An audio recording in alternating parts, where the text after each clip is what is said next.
ರಾಜ್ಯ ವ್ಯಾಪ್ತಿಯಲ್ಲಿ 389 ಸ್ಟೇಷನ್ಗಳನ್ನು ಒಳಗೊಂಡಿದೆ ಈ ಯೋಜನೆ. 2400 ಮೆಗಾವ್ಯಾಟ್ ಸಾಮರ್ಥ್ಯವನ್ನ ಹೊಂದಿರುವಂತಹ ಯೋಜನೆ.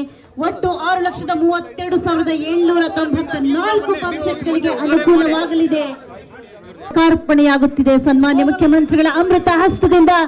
ಜೊತೆಯಾಗಿದ್ದಾರೆ ನವ ಮತ್ತು ನವೀಕರಿಸಬಹುದಾದ ಇಂಧನ ಇಲಾಖೆ ಕರ್ನಾಟಕ ಸರ್ಕಾರ ಇವರ ಆಶ್ರಯದಲ್ಲಿ ಕ್ರೆಡಲ್ ಹಾಗೂ ಬೆಸ್ಕಾಂ ಅನುಷ್ಠಾನಗೊಳಿಸಿರುವ ಕುಸುಮ್ ಸಿ ಫೀಡರ್ ಮಟ್ಟದ ಸೌರೀಕರಣ ಯೋಜನೆಯ ಭಾಗವಾಗಿ ಚಿಕ್ಕಬಳ್ಳಾಪುರ ಜಿಲ್ಲೆ ಗೌರಿಬಿದನೂರು ತಾಲೂಕಿನ ತೊಂಡೆಬಾವಿ ಉಪಸ್ಥಾವರಕ್ಕೆ ಸರಬರಾಜು ಆಗುವ ಸೌರ ಘಟಕವನ್ನು ಹನುಮೇನಹಳ್ಳಿ ಗ್ರಾಮದಲ್ಲಿ ಸ್ಥಾಪಿಸಲಾಗಿದೆ. ಇಲ್ಲಿಯವರೆಗೂ ಸ್ಥಾಪಿತವಾಗಿರುವ ಅತಿ ದೊಡ್ಡ ಘಟಕ ಇದಾಗಿದ್ದು 13 ಮೆಗಾವ್ಯಾಟ್ ಸಾಮರ್ಥ್ಯ ಹೊಂದಿದೆ. ನವ ಮತ್ತು ನವೀಕರಿಸಬಹುದಾದ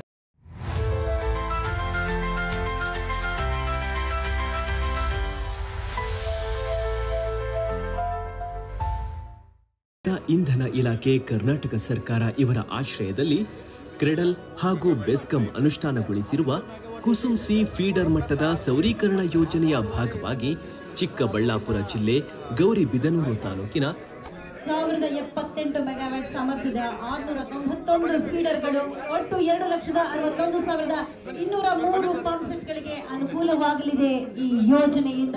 ಕೆಜೆ ಜಾರ್ಜ್ ಅವರು ಇದು ರೈತರಿಗೆ ವರದಾನವಾಗುತ್ತಿರುವಂತಹ ಮಹತ್ತರ ಯೋಜನೆ. ಪಿಎಂ ಕುಸುಮ್ ಕಾಂಪೋನೆಂಟ್ ಸಿ ಅಡಿಯಲ್ಲಿ ಸೌರೀಕರಣ ಯೋಜನೆ ಸನ್ಮಾನ್ಯ ಮುಖ್ಯಮಂತ್ರಿಗಳಿಂದ ಈ ಮಹತ್ವಪೂರ್ಣವಾದಂತಹ ಯೋಜನೆಗೆ ಚಾಲನೆ ಲಭ್ಯವಾಗಿದೆ.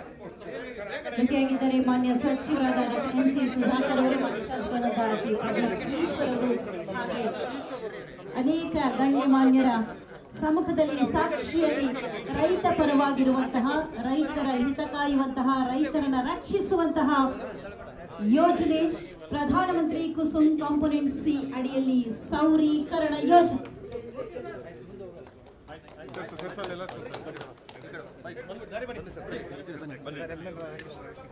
ಐತಿಹಾಸಿಕ ಕಾರ್ಯಕ್ರಮಕ್ಕೆ